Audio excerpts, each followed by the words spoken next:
ಮದ್ಯವ್ಯಸನ ಪುನರ್ವಸತಿ ಕೇಂದ್ರಗಳಿಗೆ ವೈದ್ಯರನ್ನ ನೇಮಕ ಮಾಡುವ ಬಗ್ಗೆ ಸರ್ಕಾರ ಕ್ಯಾಬಿನೆಟ್ನಲ್ಲಿ ಚರ್ಚಿಸಿ ನಿರ್ಧಾರ ಕೈಗೊಳ್ಳಬೇಕೆಂದು ರಾಜ್ಯಪಾಲ ಎಚ್ಆರ್ ಭಾರದ್ವಾಜ್ ಒತ್ತಾಯಿಸಿದ್ದಾರೆ. ರಾಜ್ಯದ ಪ್ರತಿ ಜಿಲ್ಲೆಗೆ ಒಂದರಂತೆ ಪುನರ್ವಸತಿ ಕೇಂದ್ರ ಸ್ಥಾಪಿಸಲು ಸರ್ಕಾರ ಚಿಂತನೆ ನಡೆಸಿದ್ದು, ಈ ನಿಟ್ಟಿನಲ್ಲಿ ಸಂಘ ಸಂಸ್ಥೆಗಳು ಮುಂದೆ ಬಂದರೆ ಸರ್ಕಾರ 18 ಲಕ್ಷ ರೂಪಾಯಿ ಪ್ರೋತ್ಸಾಹಧನ ನೀಡಲಾಗುವುದು ಎಂದು ಆರೋಗ್ಯ ಮತ್ತು ಕುಟುಂಬ ಕಲ್ಯಾಣ ಸಚಿವ ಯುಟಿ ಖಾದರ್ ತಿಳಿಸಿದ್ದಾರೆ.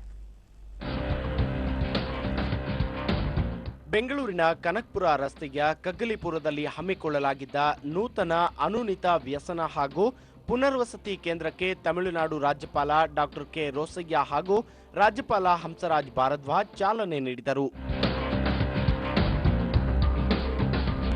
ಈ ಸಂದರ್ಭದಲ್ಲಿ ಮಾತನಾಡಿದ ತಮಿಳುನಾಡು ರಾಜ್ಯಪಾಲ ಡಾಕ್ಟರ್ ಕೆ ರೋಸಯ್ಯ, ದೇಶದಲ್ಲಿ ಕೋಟ್ಯಾಂತರ ಮಂದಿ ಮದ್ಯಪಾನ ಮತ್ತು ಮಾದಕ ದ್ರವ್ಯ ಸೇವನೆಯ ಚಟಕ್ಕೆ ಅಂಟಿಕೊಂಡಿದ್ದು, ಇದರಿಂದ ಹೊರಬರಬೇಕಾಗಿದೆ.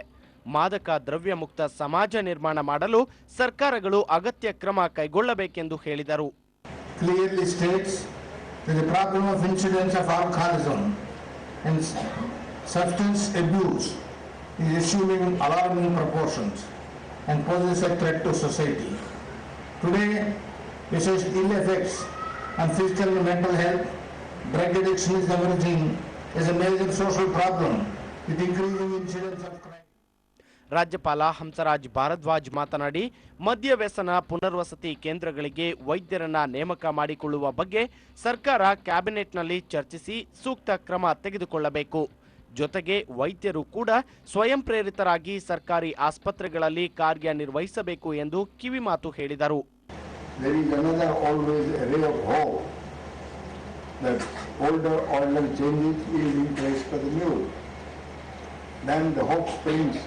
From eternal in the human breast, and then we have the new generations.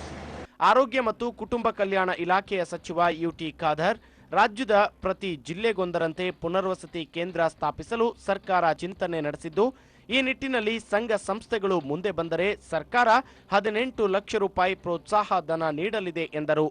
ಪ್ರತಿಯೊಂದು ಜಿಲ್ಲೆಯಲ್ಲಿ ಕೂಡ ಮಾನಸಿಕವಾದ ಪುನರ್ವಸತಿ ಚಿಕಿತ್ಸಾ ಸೆಂಟರ್ ಪ್ರಾರಂಭ ಮಾಡಲೇಬೇಕು. ಅದಕ್ಕಾಗಿ ಇವತ್ತು ಯಾರಾದರೂ PPP ಮಾಡೆಲ್ನಲ್ಲಿ ಯಾರಾದರೂ ತಮ್ಮಂತಹ ಸಂಸ್ಥೆಗಳು ಇವತ್ತು ಮುಂದೆ ಬರುತ್ತಿದ್ರೆ ನಾವು ವರ್ಷಕ್ಕೆ 18 ಲಕ್ಷ ರೂಪಾಯಿ ಅನುದಾನ ಕೂಡ, ಮತ್ತೆ ಅಲ್ಲಿಗೆ ನಮಗೆ ಸರ್ಕಾರಿ ಆಸ್ಪತ್ರೆಯಲ್ಲಿ ನಮಗೆ ಬೆಡ್ ಮಾತ್ರ ಸಿಕ್ಕಲಿದ್ರೆ ಬಾಡಿಗೆ ತಗೊಳ್ಳಿಕ್ಕೆ 20,000 ರೂಪಾಯಿ ಆ ಬಾಡಿಗೆ ಕೊಡುವಂತಹ ವ್ಯವಸ್ಥೆಯನ್ನು ಕೂಡ ನಮ್ಮ ಸರ್ಕಾರ ಇವತ್ತು ಒಂದು ಕಾರ್ಯಕ್ರಮ ಹಮ್ಮಿಕೊಂಡಿದೆ. ಇದೇ ವೇಳೆ ಕಡ್ಬಮ್ಸ್ ಗ್ರೂಪ್ಸ್ನ ಅಧ್ಯಕ್ಷ ಕಡ್ಬಂ ಎಂ ರಮೇಶ್ ಮಾತನಾಡಿ, ಕುಡಿತ ಹಾಗೂ ಮಾದಕ ದ್ರವ್ಯ ವ್ಯಸನ ಸಾಮಾಜಿಕ ಪಿಡುಗಾಗಿದ್ದು, ಇಂತಹವರನ್ನ ಚಟಮುಕ್ತರನ್ನಾಗಿಸುವ ಕಡೆಗೆ ನೂತನ ಕೇಂದ್ರ ಕಾರ್ಯನಿರ್ವಹಿಸಲಿದೆ ಎಂದರು. ರಾಜ್ಯಪಾಲ ಎಚ್ಆರ್ ಭಾರದ್ವಾಜ್ ಪತ್ನಿ ಪ್ರಫುಲ್ಲತಾ ಭಾರದ್ವಾಜ್, ನಿಮಾನ್ಸ್ ನಿರ್ದೇಶಕ ಡಾಕ್ಟರ್ ಪಿ ಸತೀಶ್ ಚಂದ್ರ ಮತ್ತಿತರರು ಕಾರ್ಯಕ್ರಮ